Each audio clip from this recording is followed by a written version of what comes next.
दोस्तों,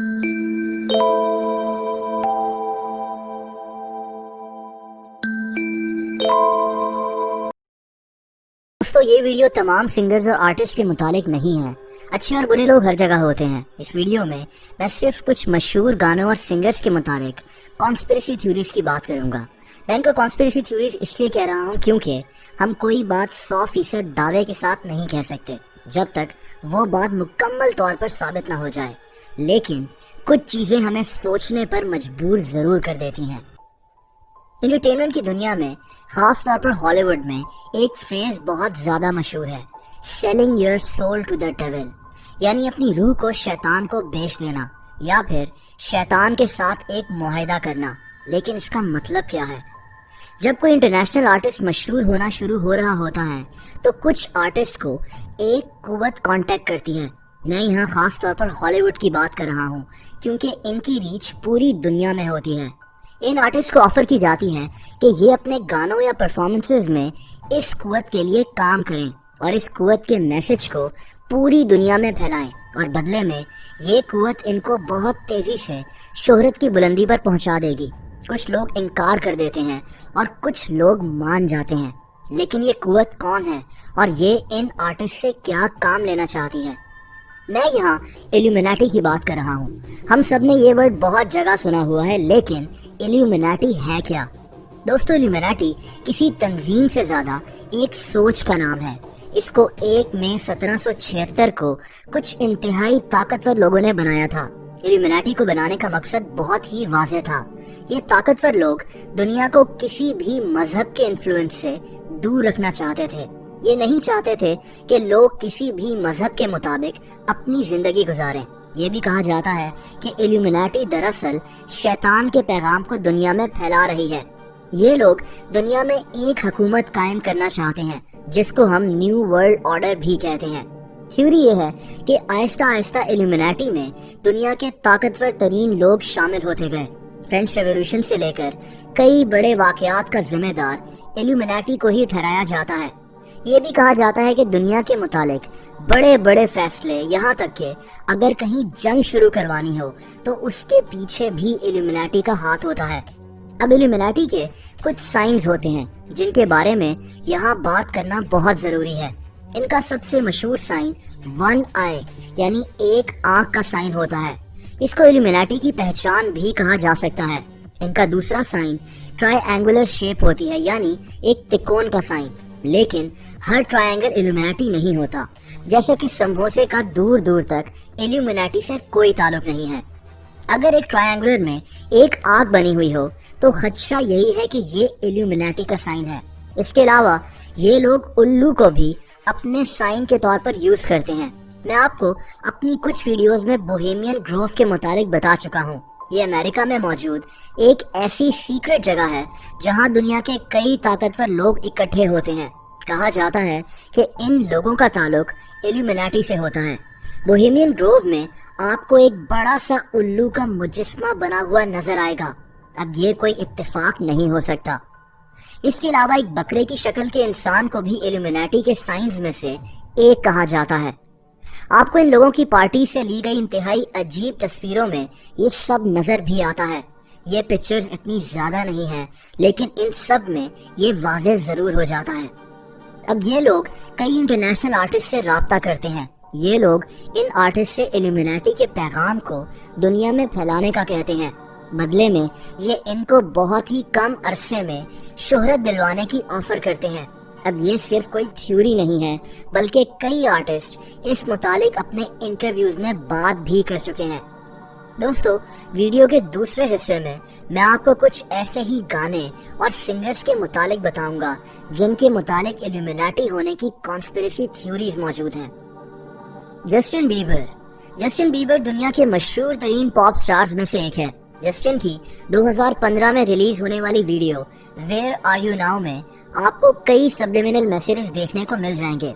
subliminal messages उन पैगामात को कहते हैं जो आपके दिमाग में डाले जा रहे होते हैं, लेकिन आपको उसका एहसास नहीं होता। जस्टिन की इस वीडियो में आपको इल्यूमिनाटी के कई साइंस देखने को मिलेंगे।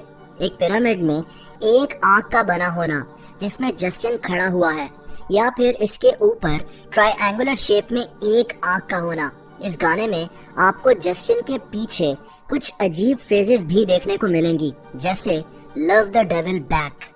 यहाँ जस्टिन के मशहूर तरीन गाने बेबी की बात भी करते हैं। अब ये कुछ अजीब है।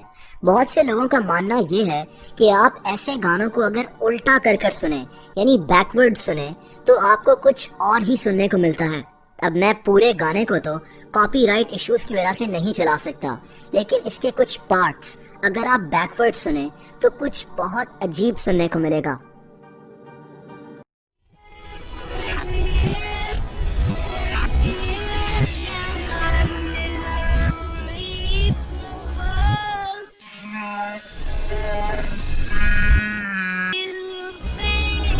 A host of blatant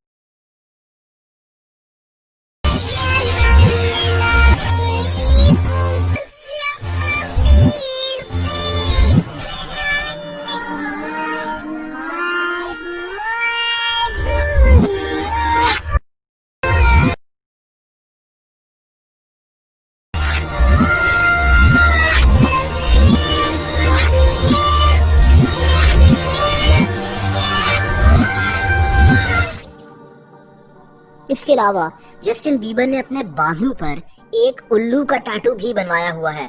अब ये सिर्फ एक इत्तेफाक है या कुछ और, ये अल्लाह ताला जानता है। दोस्तों, कुछ आर्टिस्ट के गानों को बैकवर्ड्स चलाने की जरूरत भी नहीं है, जैसा कि मशहूर रैपर एमिनेम। इसके गाने किंग्स नेवर डाई के लिरिक्स हैं। Cause I hear sit in Lucifer's den by the Dutch oven, just choosing to sin, even if it means I am selling my soul just to be the undisputed again. Do whatever I gotta do just to win. Lucifer Christianity में शैतान को कहते हैं, यानी Eminem कह रहा है कि मैं यहाँ शैतान के पास बैठा हूँ और गुनाह कर रहा हूँ। मैं अपनी रूह को अगर बेच भी रहा हूँ तो वो इसलिए क्योंकि मैं जीतने के लिए कुछ भी कर सकता हूँ। Hotel California. दोस्तों, ये गाना बिलाशुबा दुनिया के मशहूर तरीन गानों में से एक है। 1973 में रिलीज होने वाले इस गाने को ईगल्स नामी बैंड ने गाया था, लेकिन इसके लिरिक्स बेहद पुरस्कार हैं। इस गाने में एक होटल और उसमें होने वाले वाकयात का जिक्र किया गया है, लेकिन लोग ये मानते हैं कि ये दरअसल होटल नहीं बल्कि शैतान की एक जगह का मंजर दिखाया गया है।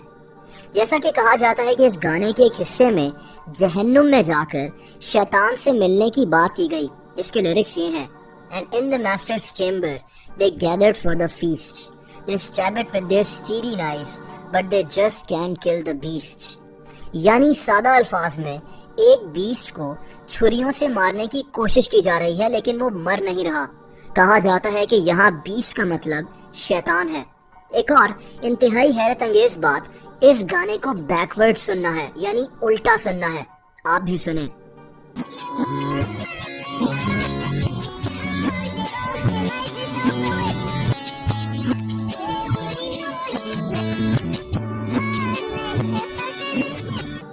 यानी शैतान ने अपना एक मजहब बना लिया, जबकि उसको पता था कि ऐसा नहीं करना चाहिए। इंतहाई क्रीपी।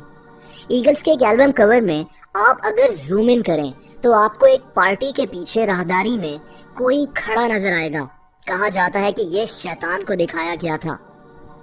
अब बात करते हैं बियॉन्से के, जो दुनिया की मशहूर तरीन पॉप आर्टिस्ट में से एक है। बियॉन्से और इसके शौहर जे जी के बारे में तो कई लोग दावे से कहते हैं कि ये लोग इल्यूमिनाटी का हिस्सा हैं। बियॉन्से के गाने स्वीट ड्रीम्स में, जो 2008 में रिलीज हुआ था, कुछ इंतहाई अजीब सुनने को मिलता है। अगर आप इसको बैकवर्ड्स चलाएं तो ये सामने आता है।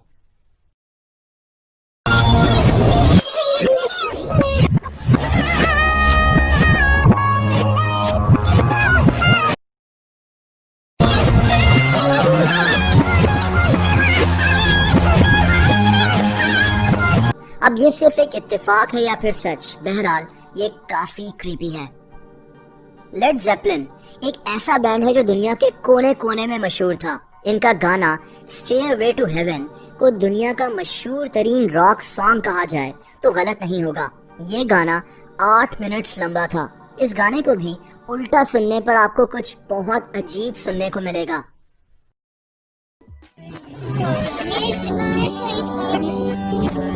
I want a minute to have, but make me sad. Led Zeppelin का guitarist Jimmy Page openly Aleister Crowley नामे मशहूर ओकल्टिस्ट को सपोर्ट करता था। एलिस्टर क्राउले को शैतान कहा जाता था। ये एक कल्ट ग्रुप का सरबराह था। यहाँ तक कि जिमी पेज ने एलिस्टर क्राउले के मरने के बाद इसका घर भी खरीद लिया था। दोस्तों, मैंने आपको सिर्फ कुछ एग्जाम्पल्स दी हैं, ऐसी कई और कॉन्स्पिरेसी थ्योरीज मौजूद हैं। Britney Spears, Lady Gaga, Katy Perry और बहुत से आर्टिस्ट आपको इल्यूमिनाटी के साइंस कई जगह बनाते हुए नजर आएंगे, अपने गानों में, अपने परफॉर्मेंसेस में तस्वीरें खिंचवाते हुए और कई और जगह। और यहीं से कॉन्स्पिरेसी थ्योरीज पैदा हो जाती हैं कि ये लोग ऐसा क्यों करते हैं। लेकिन ये सिर्फ कॉन्स्पिरेसी थ्योरीज हैं।